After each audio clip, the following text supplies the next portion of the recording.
You know, in most cultures, we think of death as this single final thing. But in Vodou, it's just not that simple. Death is actually a whole family of spirits called the Gebe, and believe me, they have complex, really distinct, and sometimes totally contradictory personalities. Today, we're getting to know two of the most powerful ones. So, let's start with a really interesting question to frame this whole thing. What if facing mortality wasn't about just one inevitable path, but about making a choice? A choice between, say, quiet wisdom and fiery, righteous action.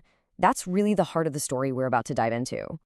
So yeah, we're going to explore two of the most powerful and, well, clashing spirits in the Guinde family, Baron Croix and Baron Kriminel. You can almost think of them as two sides of the same coin, with each one representing a completely different take on life's ultimate transition. Okay, let's break down the fundamental difference right here. On one side, you've got Baron Croix. He embodies the quiet, thoughtful, stoic stillness of the grave. And then you have Baron Kriminel, who is just a force of nature, all fire, all action, all swift, brutal justice. It's kind of like a classic head versus heart debate, but, with way higher stakes. All right, let's head down our first calf and step into the world of Baron Croix. The source material paints this incredible picture of him, not as some terrifying Grim Reaper, but as something way more intriguing, a somber, intellectual keeper of memories. And getting the atmosphere right to summon him is absolutely key. This isn't about fear, it's about deep, profound respect. So picture a space that's incredibly quiet, where all the focus is on the soul's journey and honoring the ancestors. The energy in the room feels heavy, like the weight of history itself. But it's always structured, always calm, never chaotic. Practitioners will often dress in black and purple, and they move with this deliberate, measured pace that really reflects his stoic vibe. And this quote, wow, it just brilliantly nails his role. He's not an executioner, he is the dignified librarian of the cemetery. He's the one who keeps all the stories, the one who watches the clock of mortality, always reminding the living that every single second is a gift. And it's a gift to be used with purpose. What a powerful way to look at the end of life. So, how do you even honor a spirit like this? Well, the offerings totally reflect his refined, almost detached personality. You've got unsweetened black coffee, which symbolizes the bitter, unadorned reality of death. Dry bread represents the earth that we all return to. And you'll also see things like old books, scrolls, even fine pens. See, these aren't offerings of food, but of intellect, acknowledging his job as a keeper of history. And his altar?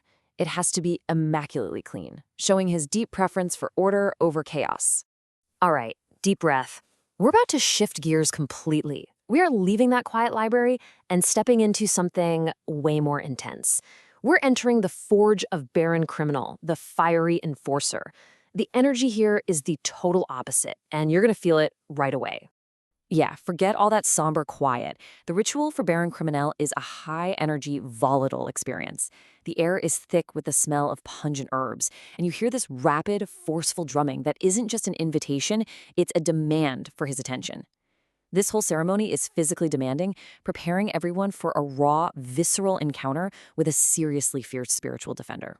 And this gets right to the heart of who he is. Baron Kriminel is not here to have a conversation. He's believed to be the spirit of the very first murderer, a being literally born from violent transition. So he's the one you call when subtlety has failed and you need direct, uncompromising action. He doesn't negotiate, he enforces. And his offerings?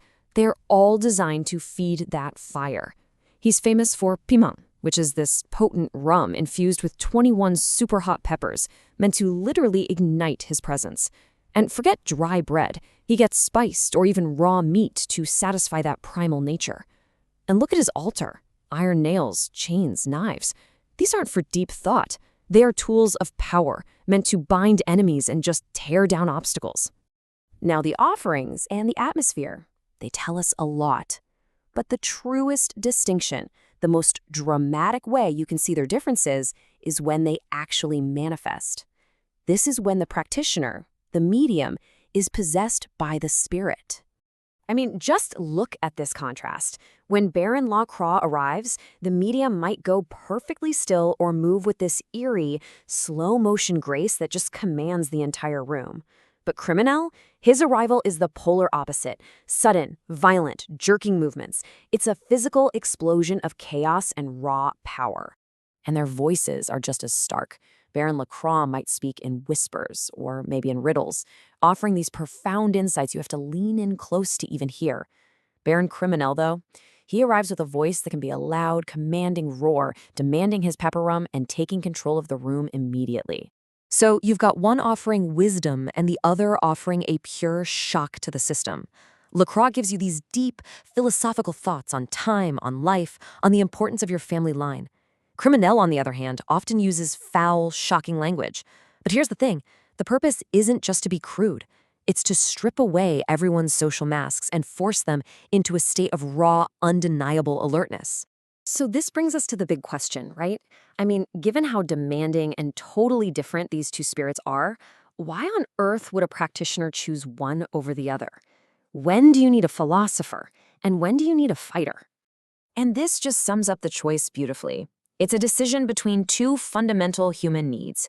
You go to Baron Lacroix for the cold comfort of truth, for wisdom, for understanding your place in the long line of history, but you summon Baron Kriminel for the hot fire of protection, for immediate defense, and for that swift, unwavering hammer of justice. And this is why it all matters so much. These two, they aren't really opposites. They're essential parts of a whole. This worldview recognizes that death isn't just one thing. It is both a silent philosophical end, the closing of a book, and it's also a powerful, sometimes violent agent of transformation and change.